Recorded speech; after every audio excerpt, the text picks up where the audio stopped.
Marius Sagna bokk FRAPP et di leen di gërëm yéen ñëpp di am mbégte nekk fii tey ak Diassy ak Loum ak Alioune Badara waaye tamit ak suñu mbokk Fatima Mbengue bi nga xam ne moo toog suñu ginnaaw et moom la ñu jàppoon démb ak Abbas Fall moom jot nañ ko bàyyi ci soirée bi. Abbas Fall mu ngi ci loxo dikk ba jamono ji ñuy wax ak yéen dinañ ci dellu si bu ci kanamee lu ñu mën a wax ñun waa FRAPP moo di ne amoon na information yoo xam ne jotoon nañ ko avant ñoom Diassy ñoom Loum ak ñeneen ci groupe bi nga xam ne bàyyi nañ leen amoon na ay information yi nga xam ne jotoon nañ ko parce que suñu ay camarades ñoo leen doon dem indil ndox indil ñu lekk ak ñoom seen amoon na information yoo xam ne amoon nañ ko am na sax yoo xam ne commencé woon nañ ko jàllale ci réseaux sociaux yi ñenn ñi dañu wax dañuy sos dañuy inventé dañuy fen démb def nañ réunion bu yaatu ak ñoom pour ñoom ñu expliquer li nga xam ne moom la ñu dund ci réunion boobu la ñu ne tey baax nañu jàkkaarloog opinion publique nationale ak opinion publique internationale pour wax li nga xam ne noonu la demee ñun ñëpp ñoo ko déggandoo am na sax loo xam ne xëy na comme tàmmuñu wax comme tàmmuñu jàkkaarloog ak caméra ak journaliste xëy na moo tax ils sont pas trop à l'aise wala dañuy fàtte wala di jannaxe benn bi ñu nekkee ci koñu Ousmane Sonko dañ leen jël en étau bu ngeen gisee koñu Ousmane Sonko fii ngay jugee fii ngay duggee la ak gauche mais kër gi nekk ci digg bi mais policiers yi dañ leen jël en étau policiers yi di sànni grenade lacrymogène de la gauche ñeneen ñi di sànni grenade lacrymogène de la droite aucune issue de secours gars yi mënuñu échappé wu ba tax ñenn ñi dañ doon tëb mur ñenn ñi seen gaañu seeni góom foofu lañ ko jëlee dañ doon tëb ci kër yi muy benn ñaareel bi ñu fekk leen jàpp leen dóor leen Sénégal même koo xam ne dañ ko condamné parce que ñii bi ñu leen jàppee xëy na dañuy naan présumé lañ leen di wax même suñu fukki mbokk ak juróom-ñeent 19 yi nga xam ne jamono jii dañ leen defere fële ca camp pénal ca Cap Manuel juróom-ñett yi nga xam ne dañ leen defere ca Ziguinchor ils sont présumés parce que atteeguñu leen amagul enquête rawatina yow autour de këru Ousmane Sonko Mermoz ñaari tali xaw ma fan ak fan nga jàpp ay nit d'accord nga leen di dóor waa BIP la ñuy waxal xaw ma brigade d'intervention polyvalente xaw ma la leen di woowee mais ils ont été cruels dañ doon dóor jàpp la fi ñu lay jàppee ñu dóor la ba pare sol ay coup de poing américain di la dóor yenn yi sax dañ ko fàtte waaw ñenn ñi ñu naan leen def leen nii pour ñu lay dóor ñu naan leen def leen nii pour ñu leen di dóor ñu jàpp la dóor la ñu naan déet ñu dugal la ci oto bi ñoom seen blindé yi waa BIP ñu leen di dóor foofu parce que xam nañ ne bu ñu eggee commissariat c'est un peu compliqué de frapper là-bas les gens parce que commissaire bi quand même doful jinne jàpp ko ñu naan ci commissariat am dañoo dóor ay nit ñu dugal leen ci blindé yi waa BIP di leen di dóor ba yenn saa gars yi ne mais ana gars yi ñu soog ne ñu ngi nii ñu jël leen jébbal leen policiers yi gars yi xaw a féex waaye waa BIP def nañ loo xam ne kenn xamu ko dañ lay këdd di la dóor di la coup de poing ak coup de poing américain muy benn ñaareel bi nga egg commissariat Jëppal déjà ku ñu jàpp commissariat Jëppal gis nga cellule bi nu mu toll ñun jàpp nañu commissariat Jëppal cellule bi wax dëgg yàlla salle bi boo ko xaajee ñeent cellule bi moo gën a tuuti salle bi boo ko xaajee ñeent moo ëpp cellule commissariat Jëppal nga jël lu ëpp fanweeri nit rokkas leen ci biir joxoo leen masque defoo dara yow état nga ne da ngay xeex mbas mi ñu roof leen foofu alors ñu jël seen portable ñenn ñi seen portable ñu sàcc leen biir commissariat bi waxuñu policiers yi ay sàcckat lañu mais am na ñenn ci ñoom ñoo xam ne dañoo sàcc portable manifestant yi parce que dañoo jàpp ne ku ñu jàpp wala kuy manifester wala koo xam ne da nga doon romb ñu jàpp la yow bu ñu la jàppee amoo benn droit dafa am solo ñu koy wax parce que bu ñu ko waxulee mooy indi violence policière damay fàttali ne ça fait ñetti at au moins FRAPP dafa taxawal benn kuréel pour xeex violence policière damay fàttali ne suñu mbokk Adja Ndiaye ba tey jii nii bu Dakaractu mu ngi traîner ay séquelles de dóor yiñ ko dóor devant tout le monde ak biñ ko dugalee ci oto bi niñ ko toroxalee foofu xaw ma ci wetu daaf ba tey Adja mu ngi traîner ses séquelles mu ngi faju c'est important sax ñu waxaat ay waxam parce que dafa mel ni dañ ko fàtte donc c'est pour éviter loolu dañuy fàttali ne Elimane Touré commissariat port la deewee Pape Sarr commissariat Thiaroye lañ ko sotti diluant maas ko mu tàkk finalement mu dee dañuy fàttali ne Sénégal mooy réew mi nga xam ne Seck Ndiaye juróomi policier dañ ko jiiñ sàcc ay tissu fekk ko ci biir néegam dóor ko mu dee ñu lëmas ko ci matlaawam waxuma la nag les autres et les autres et les autres Abdoulaye Timéra donc li ñuy waxtaanee nii dafa am solo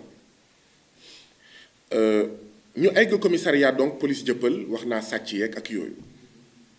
li may waaj a wax nii nag lu sensible la FRAPP bu ngeen ko xamee dafa yàgg wax ne d'accord ñu ak les manipulations des sentiments ethniques religieux et confrériques parce que ñun sax dañuy naan ay panafricains lañu maanaam waxatuñu sax ay mbiru séeréer ay wolof ak joola ay africains lañu et que saay bu amee yenn baat yu ñu yëkkati dañuy naan nous dénonçons la manipulation des sentiments religieux ethniques et confrériques ndaxte xam nañ ñun ñëpp li taal Côte d'Ivoire xam nañ ñun ñëpp li taal Rwanda ak feneen ak feneen ministre Macky Sall bu sàccee 1 milliard métti na de waaye garaawul mën nañ defaraat réew mi directeur Macky Sall bu sàccee 50 millions métti na de dinañ ko yëg waaye mën nañ defaraat réew mi waaye bu ñu duggee ci ay coowal diine waasoo mbaa tarixa pour defaraat réew mi dina gën a compliqué génnee réew ci sous-développement moo gën a yomb que génnee réew ci coowal diw tutsi la wala diw utu la wala diw bamileke la wala diw mosi la wala diw jaaxanke la diw xawma pepel la dégg ngeen lu ñu wax bi ñu eggee commissariat jëppal ñenn pas tous les policiers ñenn ci policiers yi li ñu leen doon laaj mooy ndax joolaa ngeen xam naa baat bi métti na diis na métti na leen yéen mi toog fii ak yéen di seetaan waxuñu ko pour fen ak pour sos mais bi Aliou Dembourou Sow waxee li mu wax ñun ñëpp dañoo jóg ne lii baaxul lii jekkul parce que fu mu jëm baaxul te dañoo war a sanctionner Aliou Dembourou Sow bi Penda Ba waxee li mu wax ñun ñëpp dañoo jóg mënuñu seetaan dans nos commissariats ñuy jàpp ay nit di leen di laaj ndax joolaa ngeen diw noo sant nga ne Diatta ñu ne wuu tocce kuy diw noo sant nga ne Fall am nga chance loolu nag na président Macky Sall jël ay matuwaay bu ko neexee na def complot contre Ousmane Sonko Sénégal yi dinañ xool lu ñuy def waaye suñu réew mi na ko bàyyi intact na jël ay matuwaay régler loolu bu mu amati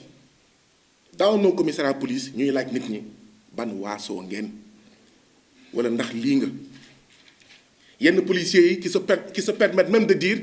yéen vous nous ramenez à xawma y a 30 ans événement Casamance lu fi indi wax jooju nous appelons à la responsabilité nañu bàyyi wax jooju nañ ko suul nañu jàpp ku leen neex nu mu leen neexee waaye nañu respecté benn ak yelleefu Sénégalais yi ñaar bañ a yee fitna ñu dem commissariat central bi ñu demee commissariat central waaw ñoom itam ñu rokkos leen bu ngeen demee commissariat central bon j'espère que xëy na amul kenn ku fi toog koo xam ne mos na dugg commissariat central parce que vraiment duñu leen ñaanal ngeen dugg commissariat central mais ñi xam commissariat central cellule bi dafa am ñaari cellule yu mag yu jàkkaarloo mooy cellule yu mag a mag am espace couloir moo dox seen diggante couloir bi day jaar seen diggante boo demee à la fin du couloir dafa am ay cellules yu ndaw yu fa nekk ay cellules yoo xam ne ay 5 personnes 10 personnes 3 personnes 20 personnes peut-être même pas ñoo fa xaj ñoom bi ñu leen jàppee yóbbu leen commissariat central dañoo bàyyi ñaari cellules yu mag yi am espace yi dem dugal leen exprès ci cellule boo xam ne mais est-ce que sax war na jël 5 wala 10 personnes ñu dugal leen ñoom 30 ñoom 40 bëccëg bi ñu yóbbu leen ci kaw c'est ça bëccëg bi ñu yóbbu leen ci kaw ci suba si ñu dugal leen foofu alors que am na ñaari cellules yu am espace loolu rek pour toroxal leen bëccëg bi ñu yóbbu leen ci kaw bëccëg bi moom boo buggee ni ñu koy waxee xaw ma dem ginnaaw kër boo buggee def say besoin boo buggee saw waaw foofu moom benn butéel moo fa nekk ku nekk ñëw jël sa awra dugal ko ci butéel bi di saw si même butéel bi bon man foog naa sax diggante bi ça fait xaw ma plus d'un an jàpp ñu ma commissariat central foog naa ci diggante bi jëm nañ góorgóorlu waaye ba tey loolu moo fa am benn butéel ku nekk boo safee saw ku nekk da ngay dugal sa awra ci butéel bi nga saw nga teg sa morom ñëw ci butéel boobu nga dugal sa awra yow nga saw ngeen jégal ma ci wax ji boo safee puuk nag da nga koy muñ ba guddi bi leen yégalee ci kaw bëccëg saw ngay def ci butéel bi boo safee leneen d'accord guddi ngay xaar bu ñu la yóbbuwee ci beneen néeg bi nga xool en fait li ngay def Mohamed Ndoye moom lañ doon wax Mohamed Ndoye bi ngeen di déggoon ngeen jamono yële passé avant ñu leen di libéré ngeen di dégg ñu naan am na koo xam ne dañ ko masse courant ci xuur ngeen jégal ma ci wax ci parce que awra munoo waxul précisément lan la voilà da ngeen doon dégg ñu doon wax ne am na koo xam ne dañ ko masse courant ci xuur Mohamed Ndoye lañ doon wax est-ce que dañ ko masse courant wala masse ñu ko courant li wër te wër mooy 2 heures du matin dañ ko doon jël ñoom ñëpp ñoo doon nekk 2 heures du matin 3 heures du matin ñu seppi ko yéegal ko pour lan bu ñu ko yéegalee ñu ne ko ŋaayil sa tànk yi bu ŋaayee tànk yi ñu jël godaas policier yi di ko gëdd waaw di ko jox ay coups de pied ci xuuram yi dañuy fàttali ne Sénégal dafa signé ay convention internationale contre la torture lii torture la fooguma woon ne man bokk fooguma woon ne Sénégal commissariat central de Dakar maanaam moom mooy coordonner les autres commissariats bu dee commissariat central de Dakar noonu lay demee kon commissariat Jëppal lu fa xew commissariat xaw ma Yaraax wala commissariat xaw ma Médina lu fa xew et donc ñun war nañ mun comprendre kon suñu mbokk Pape Sarr Caaroy naka lañ ko jàppee jiñ ko sàcc xar sotti ko diluant maas ko mu tàkk rakam bu jigéen xaw ma magam bu jigéen la dernière fois bu mu koy gis hôpital mais dafa mel ni momi dañ ko bandage ci kaw ba ci suuf bët yi rek la doon gis finalement il est mort Pape Sarr ba tey kenn àtteegu ko léegi ñu ne commissariat central dañuy jàpp nit naan ko ŋaayal sa tànk yi di ko dóor ay coup de pied ak dàllu policier ak de toute façon loo mënti dóor ci xuur xam ngeen nu mu mel waxuma la nag dàllu policier nag ngay dóor di dóor guddi bu nekk ñu ñëw jël ko loolu pour lan pour am ci yow ay information mais loolu bu ñu la waxee noo tudd sax nga ne Macky Sall bu ñu la waxee noo tudd sax nga ne Donald Trump ñu lay këdd ci xuur mais lu ñu la laaj nga ne man la bu ñu la waxee ndax yaa taal Auchan fekk du yow nga ne waaw maa ko taal foogoon nañ ne Sénégal romboon nañ en fait foofu blindé yi am na benn vidéo bi ngeen di gis ci koñu Ousmane Sonko